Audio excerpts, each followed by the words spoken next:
Mark climax education hub, most welcome in our climax education hub. तो मैं आज class 10th का mathematics के सीरीज को आगे बढ़ाते हुए सिमिलर ट्रायंगल पार्ट 10 में पहुंच चुके हैं। सिमिलर ट्रायंगल पार्ट 10 में पहुंच चुके हैं। इससे पहले ये बता दूं कि 9 वीडियो सिमिलर ट्रायंगल के प्रोवाइड कराए गए हैं, जिसमें कि एनसीईआरटी के थ्योरम्स और उसके एक क्वेश्चन को बताया गया है। एक्सरसाइज 6.3 में लास्ट क्वेश्चन की तरफ चलना चाहेंगे, तो एक्सरसाइज 6.3 की क्वेश्चन की तरफ चल रहे हैं। एक्सरसाइज 6.3 के क्वेश्चन 15 में चल रहे हैं। 15 में इस प्रकार से दिए गए हैं कि ए वर्टिकल पोल है of length 6 metre cast a shadow 4 metre long. एक वर्टिकल पोल जो है 6 मीटर लॉन्ग है। एक वर्टिकल पोल इस प्रकार से दिए गए हैं जो कि 6 मीटर लॉन्ग की बात की जा रही है, 6 मीटर लॉन्ग है। फिर इसके बाद कास्ट का shadow 4 metre long on the ground. इसका शैडो जो है ग्राउंड पर 4 मीटर का बन रहा है। ग्राउंड पर 4 मीटर का शैडो बन रहा है। ग्राउंड पर 4 मीटर का शैडो बन रहा है। एट द सेम टाइम उसी समय ए टावर कास्ट का shadow 28 metre long, 28 metre long shadow बना रहा है। एक टावर, सीधा समझ लीजिए कि एक टावर है एक प्रकार से, जो कि 28 मीटर यानी इस प्रकार से कहे जाए कि 6 मीटर है, ये 28 मीटर शैडो बना रहा है। ये समझे जाए कि 6 मीटर लेंथ पोल है, वर्टिकल पोल है, जिसका की शैडो 4 मीटर है। और उसी समय एक जो है, उसी समय का मतलब एंगल ऑफ एलिवेशन सेम रहेगा, यानी सेम एंगल बनेगा, यानी सन का जो है स्ट्रेट एंगल भी सेम रहेगा। एक टाइम की बात कर जा रही है, सेम टाइम का, इसका मतलब कि सन जो है उसी समय पर सेम एंगल बनाएंगे। सन का ओरिएंटेशन उसके लॉन्ग सेम होगा। तो ध्यान देंगे 28 मीटर लॉन्ग शैडो बन रहा है, तो हाइट ऑफ द टावर निकालना है, यानी हाइट ऑफ द टावर क्या होगा यही निकालना है। तो निश्चित रूप से समझ में आ रहा है ये परपेंडिकुलर होगा, ये तो क्लियर है कि परपेंडिकुलर होगा, ये परपेंडिकुलर हुआ और यहाँ पर ये एंगल दोनों में कॉमन ही है। इस प्रकार से ले ले, ए हो गया, बी हो गया, सी हो गया, डी और ई। ए बी सी डी और ई, इसमें एच का वैल्यू निकालना है, यही हम कह रहे कि एच है। तो कैसे निकालेंगे कि ट्रायंगल, इसमें चलेंगे triangle A E D similar to triangle हो जाएगा क्या ए सी बी का। A E D A C B similar हो जाएगा। क्यों सिमिलर हुआ कि ए दोनों में है, इसमें का एंगल ए, इसमें का एंगल बी, इसमें का एंगल डी, इसमें का एंगल बी दिया गया। तो ये क्या हो गया, ये तो कॉमन है, यानी ये जो है सिमिलर हो गया। तो सीधा एक बार हम प्रोसेस को दिखा ले कि इन ट्रायंगल में कर दें, इन ट्रायंगल इतना एंड इतना कर दे, तो ट्रायंगल ए ई डी वैसे डायरेक्ट सिमिलर भी लिख सकते हैं, लेकिन ये प्रोसेस दिखा देना अच्छा समझा इसीलिए दिखाए। तो ये ए से हो गया क्योंकि ये एंगल इसमें दोनों में है और ये और एच 90 डिग्री का है, ये कॉमन है, और ये जो है एच 90 डिग्री। तो निश्चित रूप से समझ में आ रहा होगा कि ये क्या होगा। तो अब हम करस्पॉन्डिंग एंगल देखें कि ईडी के अपॉन में क्या होगा, ईडी के अपॉन क्या होगा, ईडी के अपॉन बीसी होगा। ईडी के अपॉन बीसी हो गया, फिर एडी के अपॉन यानी एडी के अपॉन एबी हो गया। ईडी कितना है, ईडी 6 बीसी कितना है, ईडी जो है 6 है, बीसी कितना है 8, एडी कितना है 4, एबी कितना है 28। तो निश्चित रूप से मालूम चला काट देंगे 4 से 7 बार में, फिर इसके बाद h इक्वल टू 42, ये क्या हो जाएगा metre. h equal to 42 metre प्राप्त हो गए हैं। इसका मतलब हाइट ऑफ दी टावर जो होगा 42 मीटर का होगा। निश्चित रूप से समझ पा रहे होंगे। अब हम आगे की तरफ ध्यान देंगे आज के नेक्स्ट क्वेश्चन नंबर लास्ट 16 की तरफ, जो कि VIMP है, तो ध्यान देंगे। क्वेश्चन नंबर 16 की तरफ चल रहे हैं। 16 में क्या दिए गए हैं ध्यान देंगे।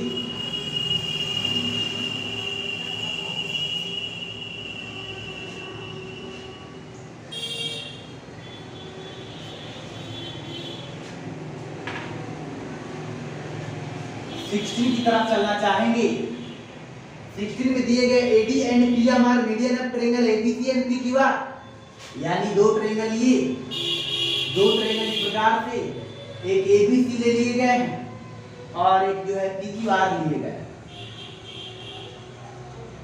यानी PQR लिए गए, जिसमें कि AD इसका मीडियन है, AD मीडियन है, और इसका PM मीडियन है, median ABC PQR, where ABC similar to triangle PQR, यानी गिवन दिए गए, क्या दिए गए हैं, given that triangle ABC similar to triangle PQR दिए गए, यानी और टू प्रूफ क्या करना है, AB upon PQ equal to AD upon PM, AB upon जो है PQ equal to AD upon PM, ये वेरीफाई करना है। तो इसके हम कंसेप्ट को समझेंगे कैसे होगा। तो प्रूफ में चलते हैं। प्रूफ में क्या दिए गए हैं, ABC और PQR जब सिमिलर गिवन है, triangle ABC similar to triangle PQR, ये गिवन है, यदि गिवन है तो कोरस्पॉन्डिंग एंगल को देखिए, यानी देखिए angle B equal to angle C हुआ। ध्यान दीजिए कि AB upon PQ, AD upon PM, इसका मतलब इसको यदि सिमिलर कर लें तो इसी का है कोरस्पॉन्डिंग पार्ट। तब देखते हैं इसमें कि जब सिमिलर है तो क्या कंडीशन होगा, AB अपॉन PQ और BC upon PQ, AB upon PQ, BC upon QR तो होगा, ये तो क्लियर है। AB upon PQ, BC upon QR, क्योंकि कोरस्पॉन्डिंग साइड सेम रेशियो में है। तो क्योंकि सिमिलर है तो by the corresponding parts of similar triangle, corresponding parts of similar triangle, यानी बाय CPST से, corresponding parts of similar triangle. जब AB upon PQ equal to BC upon QR हो गया, तो इसमें ध्यान देंगे AB upon PQ BC upon QR हो गया। इसके साथ साथ angle B equal to angle Q भी होगा, AB बाई CPST से ही होगा, corresponding parts of similar triangle. क्योंकि ये दोनों ट्रायंगल सिमिलर है तो कोरस्पॉन्डिंग एंगल इक्वल होगा, कोरस्पॉन्डिंग साइड सेम रेशियो में होगा। फिर इसके बाद बात करूं, यानी BC अपॉन QR की बात करो तो BC is also written as 2BD और QR is also written as 2QM। Why? क्योंकि AB and BM are median,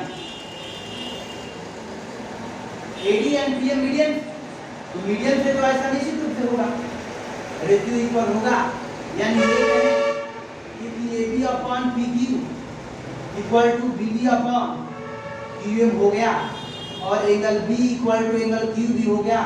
तो यह ट्रायंगल ABD सिमिलर हो गया ट्रायंगल PQM का, निश्चित रूप से सिमिलर हो गया है। कैसे हो गया? बाय साइड एंगल साइड से सिमिलर हो गया। जब सिमिलर हो गया तो कोरस्पॉन्डिंग साइड देखिए सेम रेशियो में, यानी AB अपॉन PQ और AD अपॉन PM। ये हो गया। ये कैसे हुआ? By CPHT corresponding parts of similar triangle से। यही वेरीफाई करना था, क्योंकि जब सिमिलर हो जाते हैं तो corresponding साइड सेम रेशियो में हो जाते हैं। तो अब सिमिलर ट्रायंगल के एक्सरसाइज 6.3 एनसीईआरटी के फिनिश हो चुके हैं। अब नेक्स्ट क्वेश्चन की तरफ ध्यान देना चाहेंगे तो ध्यान देते हैं। अब क्वेश्चन जो है क्या है, अब टॉपिक ही चेंज हो जाएगा और टॉपिक एक्सरसाइज 6.4 में मिलेगा। 6.4 के कंसेप्ट को पहले हम प्रूफ करेंगे, यानी उससे रिलेटेड थ्योरम को वेरीफाई करेंगे। उस थ्योरम की तरफ हम चलना चाहेंगे। तो थ्योरम को देखिए जो कि रिलेटेड है, जिसको कि area related to similar triangle कहा जाता है। तो पहले उस थ्योरम की तरफ चलते हैं, उसका वेरिफिकेशन देखते हैं कि किस प्रकार से हो रहा है। यानी इस प्रकार से इसमें दिए जाते हैं। अब टॉपिक चेंज है, area related to two similar triangle, यानी दो ट्रायंगल यदि सिमिलर दिए जाएंगे तो उसके एरिया में क्या रिलेशन होगा उसको हम देखते हैं। देखिए कोई भी दो ट्रायंगल यदि सिमिलर दे दिए जाए, यानी हम ले लें यदि जो है A हो गया, B हो गया, C हो गया और इसके बाद एक और हो गया ट्रायंगल B हो गया, C हो गया, A B C P की बार दो ऐसे ट्रायंगल है, दोनों similar. A B C P की बार दो सिमिलर ट्रायंगल है, तो दो सिमिलर ट्रायंगल में एरिया में रिलेशन होता है। यदि दो ट्रायंगल सिमिलर हो तो दोनों का एरिया का जो रेशियो होगा उसके करस्पॉन्डिंग साइड के रेशियो के इक्वल होगा। इसका मतलब क्या है पहले समझते हैं कि if two triangle are similar, यानी सीधा ये कहें the ratio of area of two similar triangle, the ratio of area of two similar triangle is equal to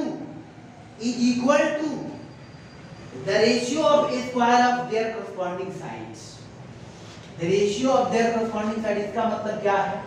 The ratio of area of two similar triangle, दो triangle यदि similar होंगे तो उसके area का जो रेशियो होगा वह किसके इक्वल होगा? corresponding साइड के स्क्वायर के। तो हम पहले देते हैं कि given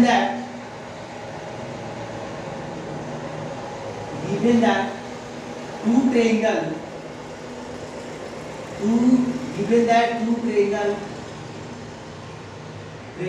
ABC and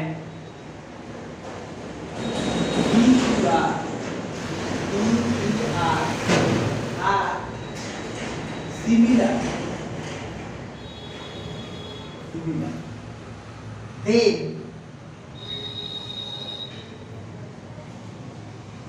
a ratio of area of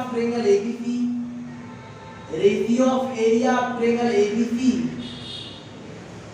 to PQR, ABC और PQR का रेशियो जो होगा करस्पॉन्डिंग साइड AB के अपॉन PQ के स्क्वायर, BC के अपॉन जो है QR के स्क्वायर और AC के अपॉन PR के स्क्वायर। यानी क्या है? The ratio of area of two similar triangle is equal to the ratio of their corresponding sides. Ratio of a square of their corresponding sides, यानी side के corresponding side के square का ratio बराबर है। यानी ABC PQR यदि similar है तो ABC और PQR का रेशियो में वही रेशियो होगा जो इसके corresponding साइड के स्क्वायर का रेशियो। ध्यान देंगे, वेरी इंपॉर्टेंट है, ये थ्योरम है, एनसीईआरटी में हर एक बुक में दिया गया है। इस थ्योरम पर बेस्ड एक्सरसाइज 6.4 मिलेंगे तो हम देखते हैं। अब हम प्रूफ की तरफ चलना चाहेंगे। प्रूफ ये करना है, इसके लिए हम कंस्ट्रक्ट करते हैं। कंस्ट्रक्ट क्या है? एरिया निकालने के लिए हम जानते हैं area of triangle 1/2 base into height होता है। इसके लिए हम परपेंडिकुलर ड्रॉ कर लेंगे, परपेंडिकुलर ड्रॉ, इसमें भी परपेंडिकुलर ड्रॉ करेंगे, परपेंडिकुलर हो, यानी हम इसको AD कह लें और इसको BF। कंस्ट्रक्ट में क्या है, draw AD perpendicular to BC and PM perpendicular to QR. AD perpendicular to BC, PM perpendicular to QR, A perpendicular कर लिए। अब फिर इसके बाद हम एरिया को चलते हैं, प्रूफ में चलते हैं। प्रूफ में क्या है, प्रूफ में क्या है, हम चलते हैं area ABC, area ABC upon area PQR चलते हैं। तो ABC का एरिया क्या होगा, 1/2, बेस इसमें BC होगा और हाइट इसमें AD होगा। फिर इसमें 1/2 ये हो जाएगा QR, आए हो जाएगा PM। क्लियर हो गया हमारा। अब ध्यान देंगे, इसकी रेशियो को हम काट देते हैं। ये तो वही आया, इसका रेशियो आया, यानी area ABC upon area PQR, BC into AD upon QR into PM होगा। निश्चित रूप से समझ पा रहे हैं। फिर ध्यान देंगे, यदि जो है दो ट्रायंगल यदि सिमिलर दिए गए हैं, इस इक्वेशन को हम फर्स्ट मान लेते हैं। ये गिवन क्या क्या है, ट्रायंगल ABD और PQM में हम चलते हैं, ये सिमिलर हो जाएंगे। देखिए ध्यान दीजिए, क्योंकि ABC इसमें करस्पॉन्डिंग एंगल सिमिलर यदि है तो ये इसके इक्वल है और 90 है तो ये इक्वल है। तो हम चलते हैं in triangle ABD and triangle PQM में चलते हैं, ABD और PQM में चलते हैं।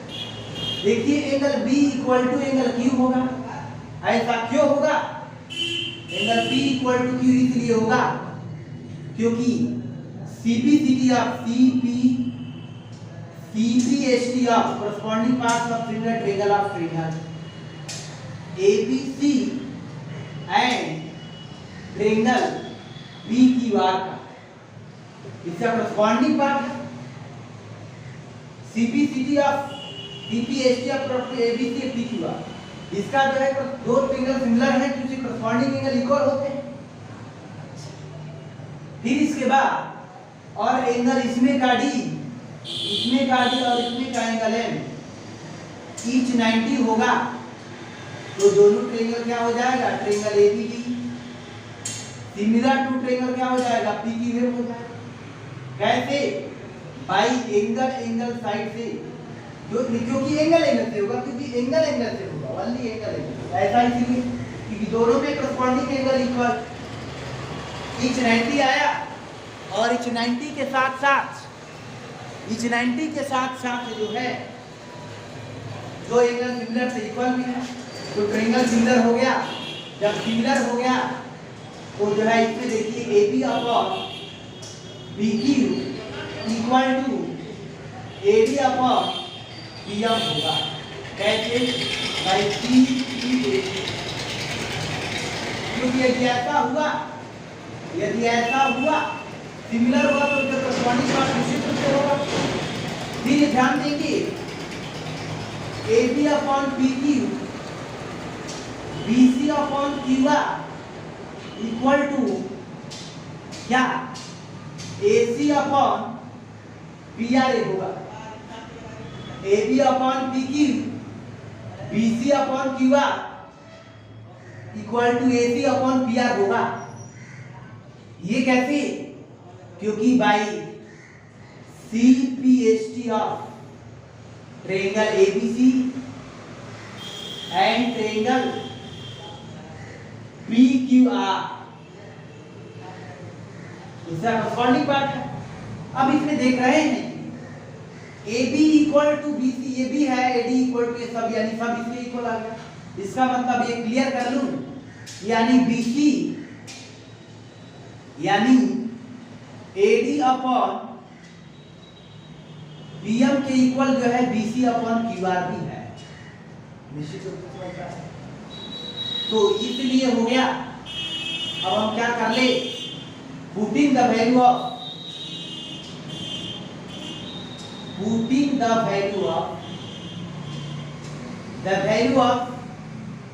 AD upon BA in equation किसमें फर्स्ट में पुट कर लेते हैं।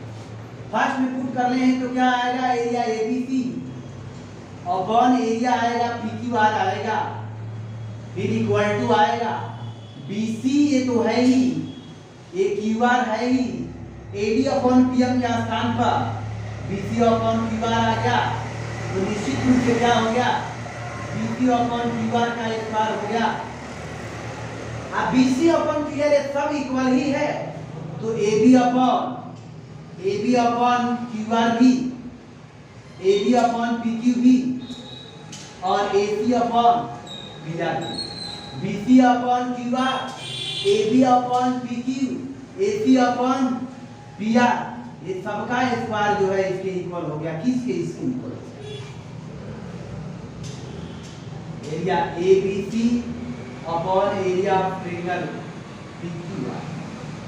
कॉरस्पॉन्डिंग साइड का एरिया वेरीफाई करना था तो निश्चित रूप से समझ में आया होगा। पहले क्या दिए गए हैं, दो ट्रायंगल यदि सिमिलर हो तो उसके एरिया का जो रेशियो होगा कॉरस्पॉन्डिंग साइड के स्क्वायर के रेशियो के बराबर। यह वेरीफाई हुआ कि if two triangle are similar then ratio of area of two triangle is equal to the ratio of a square of corresponding sides। corresponding side के square की ratio की इक्वल होगा। तो निश्चित रूप से समझ में आया होगा कि VIMP क्वेश्चन है, तो ध्यान देंगे, या निश्चित रूप से समझ में आ रहा होगा।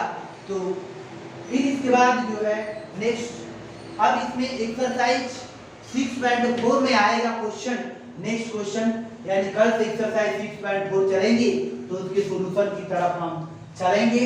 उसके सॉल्यूशन में जो है VIMP क्वेश्चन है, तो आप अपना ध्यान रखिए, रेगुलर बेसिस पर वीडियो को जो है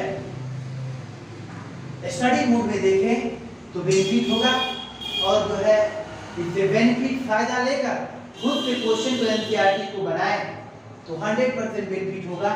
तो आप अपना ध्यान रखें। That's all, take care.